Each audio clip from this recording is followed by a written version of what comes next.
All right, welcome back. I'm Brandon, and today with me is Ben Metcalf again, and we're here to do another long movie review. Well, this may be long. We're going to break it into pieces, but we're going to be talking today about the Friday the 13th series. It's one of my favorite series, and Ben is a horror guy, so I'd be surprised if he didn't like at least a few of them. So we're going to start with the very first one, 1980s Friday the 13th. So thanks for coming on, Ben, and let's get into it. All right, sounds good. Subscribe to my channel, 3 minute horror reviews. Yay. Yeah, yes. This might be a bit more than 3 minutes, but Ben has plenty of 3 minute reviews on his channel. What are your thoughts on the one that started it all? So my thoughts are, well, first of all, I rewatched this movie last week, just in preparation of this event, in preparation of this record, and I've seen this movie probably 30 or 40 times throughout my life. Rewatching this movie for the first time in years, um, it really brought to the forefront how many tropes of the genre appear for the first time in this movie. Like we got the crazy guy telling everyone they're going to die when they go up there, which occurs so many times in slasher films like this one. It's definitely the first. It's definitely the. Is this the first summer camp slasher? I think it is. I think it came before Sleepaway Camp and all those other ones. I think this was the progenitor of The that. Burning? Yeah, I think it Mhm. did. Yeah, they were close together, but I'm pretty sure it's the first. Yeah, yeah. It's really interesting how many things came from this movie, and when I watch it back, I really don't think it was all that great, to be perfectly honest. I'll give you my ranking at the end of all of these episodes, but uh, but really, um, I apart from it being the start of everything, I don't really think it was all that special, to be perfectly honest. What about you? Yeah, I still like it. I think it's good, but it just yeah, I know what you mean, especially after you've seen it so many times. Hmm. Compared to the newer, like the later Jasons, where they didn't quite have their hit their stride yet. They didn't really know what they were doing. They were just trying something, Yeah, and I think they were just trying to capitalize on the success of Halloween. So they made a cheaper kind of knockoff of it, but somehow created their own thing that was kind of different than Halloween. But they yeah. hadn't figured out what they were doing yet. It took them a few movies to like really get going, and then of course Jason changed so much over Hmm. the years. Like Jason, or not Jason, like not necessarily the character, but even just the whole nature of the movie. If you watch this one and then you watched like one of the part eight or something, like it's so different. Like Oh it's yeah. almost unrecognizable. So it's kind of hard to judge this one. It's almost like some band that you like, and they didn't get big till their second or third album, and their Yeah. first album just sounds like a demo disc, and it's kind of like that, right? Where it's like you can see how it's starting, but they just haven't developed it enough yet. That being so, I get what you mean. Like it's not Yeah. a great movie, but it is. You can see the seeds of something there. And judging it from nowadays standards, it's like, man, we've seen everything, so this is kind of a antiquated, and it doesn't. It's not as legendary as a lot of people make it out to believe. But at the time, it was like, wow, this is cool. There's a lot of good stuff in it. Like Hmm. they have some suspense. It's kind of hard after you've seen it so many times to feel the suspense, but it's like you can tell that they put effort into it. This wasn't junk. Like there is some good stuff there. You brought up something very poignant there. Um, it's like listening to Iron Maiden, okay? Like listening to Iron Maiden's first album. They haven't gotten Bruce Dickinson yet. They still got that first guy, Paul Diano, I think his name was. Yeah. He's okay, but he's not Bruce Dickinson, right? Mm. But then they work towards that. And yeah, you got it right there. Um, they definitely got a twist ending into this one. This one had the one of the big twist endings when it comes to these sorts of things. Like if you've if you're a kid our age, the age that we were, and we weren't allowed to watch this movie when it first came out because I would have been 3 years old, right? Mm. So I wasn't watching this movie when I was three. I was probably seeing Friday the 13th, five or six first. I was, Yeah. around that age, and then going back and seeing this one, and you're like, oh my God! Spoilers for an almost 50-year-old movie. The killer is Jason Voorhees' mom, Pamela. Okay, so like spoilers for a 50-year-old movie. Blah blah blah blah blah. She makes cable knit sweaters very scary. She wears a cable knit sweater that's very iconic in this. But yeah, um, big twist ending. Never would have seen that coming.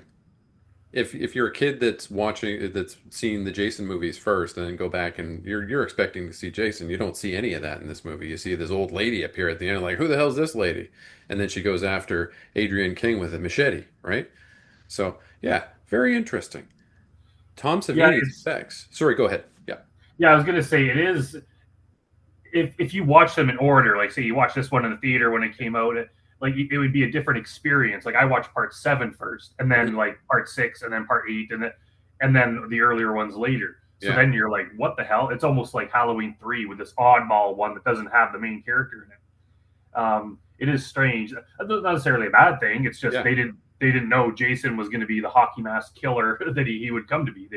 It was something different, and it was kind of a surprise. I think they were you kind of overlook it once you know who the killer is and everything, and the fact that in the later movies it's Jason, this one's his mom, but they were strongly trying to make you think that Crazy Ralph, was the Yeah. killer. Hmm. He was lurking around there. The police warned them about them several times. Like they really drilled that home that it's probably Ralph. So that was supposed to be a big twist ending. But Penelor was a pretty decent. Like she did a good job of Oh yeah. making an old lady kind of scary. And as a grown man, like some elderly woman, unless she gets you when you're not looking, would not be that threatening. You could probably easily overpower her. Yeah. But for Adrian King, who was who played Alice, as a smaller, younger woman, it's like you have some maniacal, crazy, hate-filled woman after you. It's like, damn, that'd be pretty threatening. And all their fight scenes are actually like very, very well staged for the limited Yeah. money that they had to make the movie. Definitely. And they really made use of Tom Savini's special effects expertise because they the effects in this movie looked impressive. Now they didn't look as impressive as they did when I was a kid, going back and watching it again.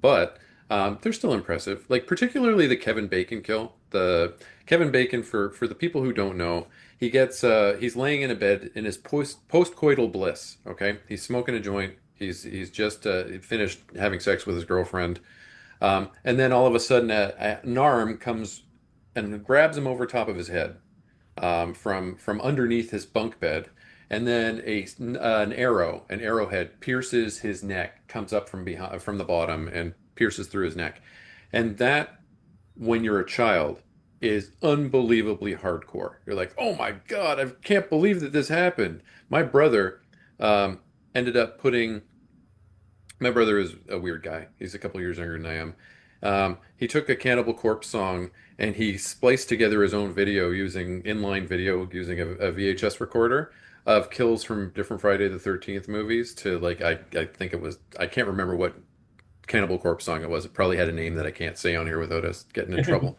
But yeah, it was unbelievably hardcore for the time. I couldn't even believe it. Yeah. Yeah, that's probably the most famous kill in the movie. And in looking back, yeah, like they were very well done. If you really want to pick it apart, like with that kill and the one where the girl from the beginning gets her throat slit Yeah. against the tree, you can tell that their neck is a slightly different color than their Yeah. face Yeah. because it's a prosthetic. So it's not perfect, but I still prefer that to a CGI kill, Oh, any day of the like by week. far. Like it Yeah. just it looks cooler. And Tom Savini, if you watch any documentary on Friday the 13th, you'll hear the story about how they did that effect because Kevin Bacon was basically on his knees with his head sticking up through the bed like Yeah. that, and then they attached a fake body to him, and then they shoved the arrow up through the fake neck. And Tom Savini and his assistant were underneath the bed with a pump for the blood. And right when the arrow went through, the tube fell out of the pump, Yeah. and they were like, "Oh shit!" So his assistant grabbed it and blew into it, Yeah. and that's why the blood, instead of pumping out, it just like spurts out. So it Yeah. ended up being cooler than they had intended, just through that happy accident. Yeah, Hopefully, there's some pretty cool effects in this one. hopefully it didn't taste too bad either because it went right into Kevin Bacon's mouth. So Yeah, yeah. I don't know what that would have tasted like. that's an interesting Um, thing to bring up is that in Friday the 13th in the first movie we got Kevin Bacon, and in Nightmare on Elm Street the first movie we got Johnny Depp. So two future heartthrob, huge movie stars that continue to be huge movie stars to this day got their starts in these schlocky horror films. yeah, and if you watch The Burning, it Mhm. has Jason Alexander from Yeah, Seinfeld in there, and and Fisher Stevens. The Burning was actually where Tom Savini after he did Friday the 13th when they said, "Hey, we're doing a Friday the 13th Part 2, Yeah. and Jason is the boy is going to be the killer," and he's like, "What? That's stupid. I'm not doing that." So he left to go do The Burning, probably Yeah. not realizing how legendary of a decision that was. Right. And he didn't come back until the fifth one. He came back for number Yep. five. Yeah. Yeah. I bet you he regretted his decision I bet he did too. And then he because like The went off to Burning's cool, but compared to it's obscure compared to Friday the 13th. right. It is pretty cool when Fisher Stevens gets his fingers chopped off, though. Yeah, that whole raft scene is Yeah. legendary, and actually that's where in Grotesque 2 movie Yeah. I made, that's the inspired the guy getting his fingers cut off was from that scene. I noticed that, Brandon. Of I course you figured. Yeah, it's pretty neat. Yeah, what was I going to say? Adrian King, the thing that bothered me about this movie, I think the most, is that in order for the kills to have any sort of gravitas to them, you have to at least get to know something about the character that's being killed. And in this one, we don't learn anything about any of those counselors. We learn Adrian King's character, Alice. We learn that she likes to draw. And that's all we know about any of them, other than the fact that they like to smoke dope and screw, right?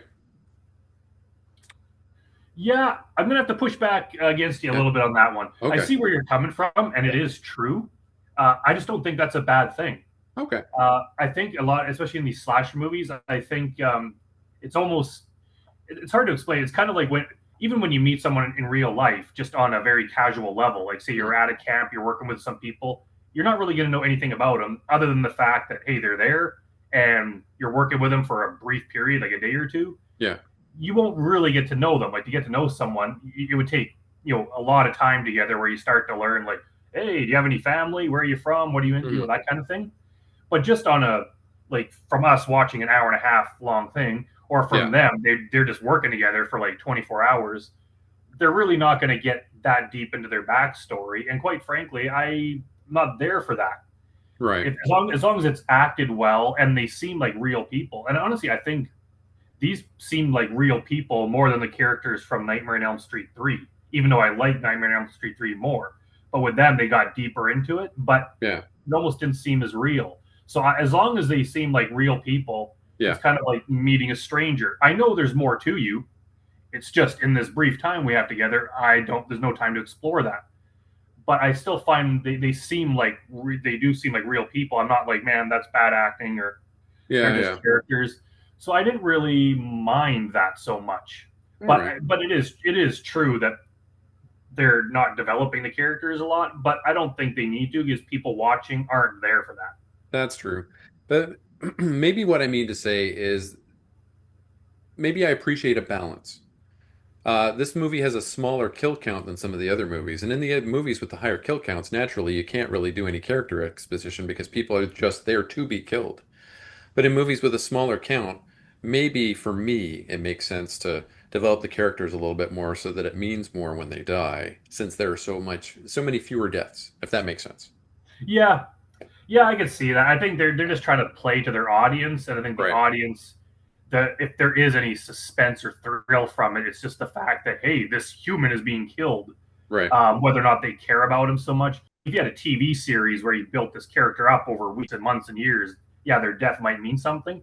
Yeah. But even if they added in another 3 minutes of character development for each one, I don't think it'd be that much more impactful. But I guess it's just a matter of taste. And Yeah, and for these sure. movies, they're famous for having these one dimensional characters. But I find a lot of the time one dimensional characters are really good. If you even look at like Mickey Mouse, Bugs Bunny, all these mega famous characters, they're not Yeah. exactly well developed. They're just simple one note characters.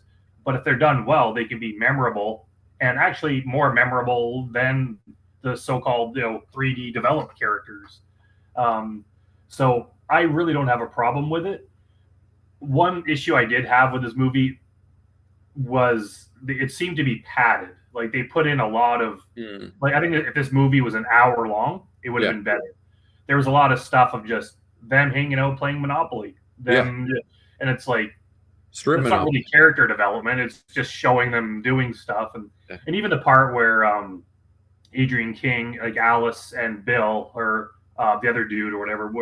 Once they realize, like, hey, like the power's out, everyone's disappeared, something's going on. He goes off to investigate. Yeah. She's left alone. Then they have a part with her like waking up, and then they have, I swear to God, it's like 3 minutes of her making coffee.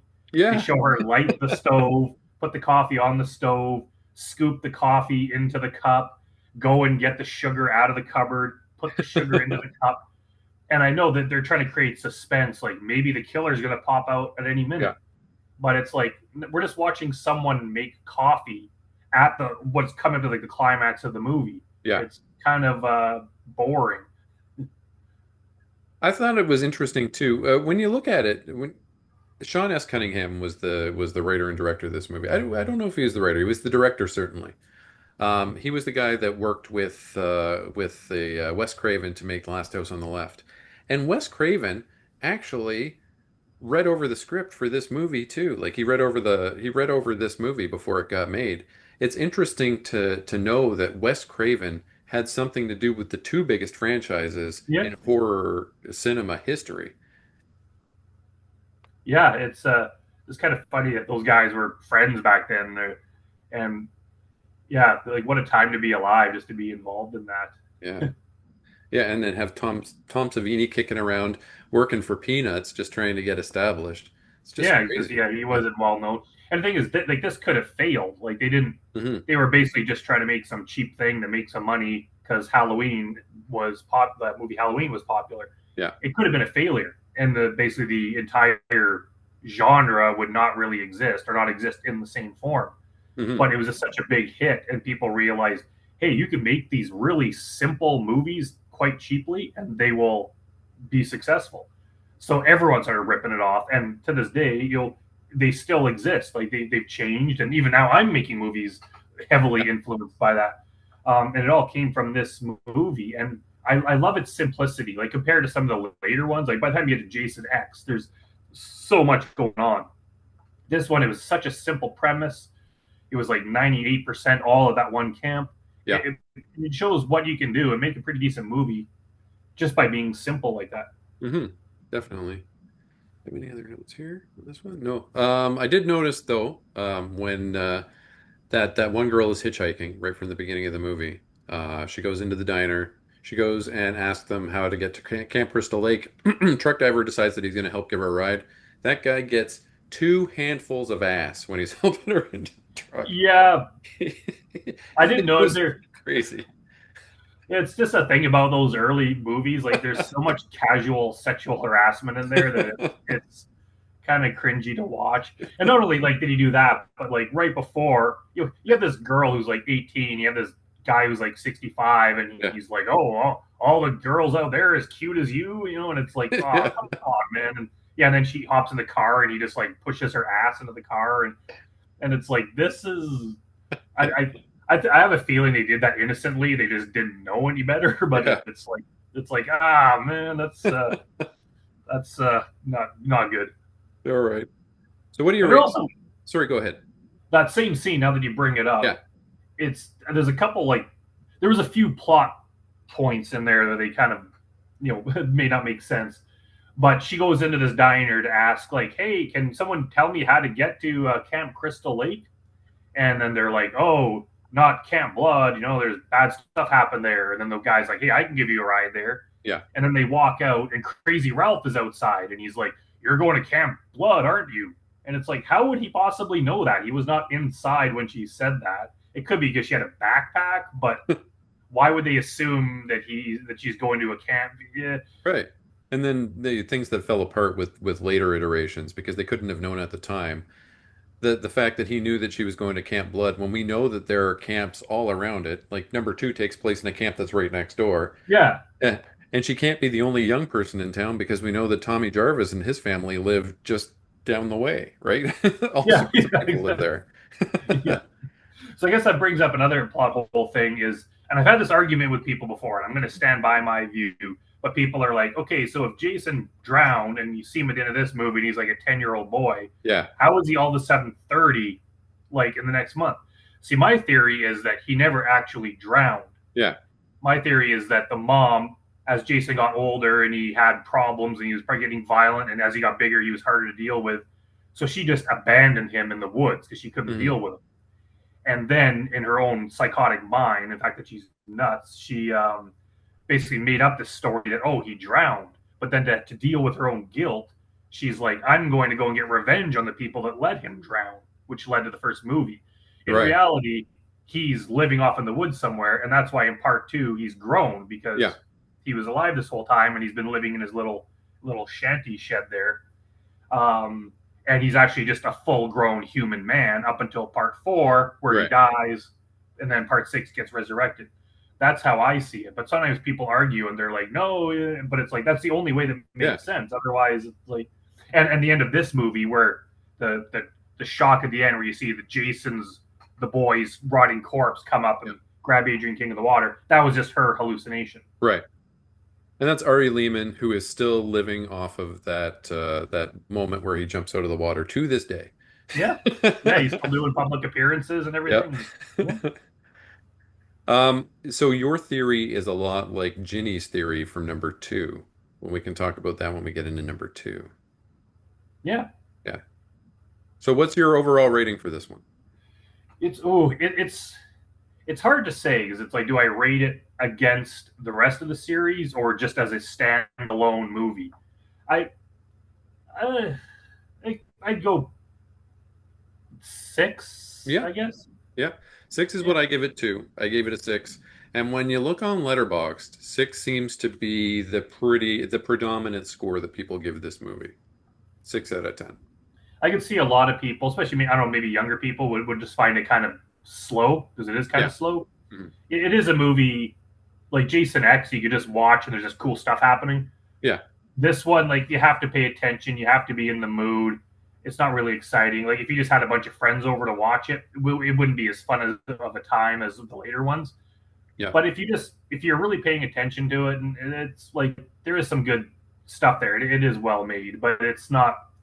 It's so different than the later ones. If you were trying to like turn a person, turn them on to the series, I Yeah. wouldn't recommend watching this one first because they probably wouldn't like it so much. Right. But it's like once you see what it became, it's kind of good to go back and see. Kind of like, yeah, if you're recommending an Iron Maiden album, like you wouldn't recommend the first one. Right. It's just I think most fans kind of feel that way. I know there are some purists who think it's the best one, but I find that they're usually like quite a bit older, like people that Right. were teenagers or in their 20s at that point.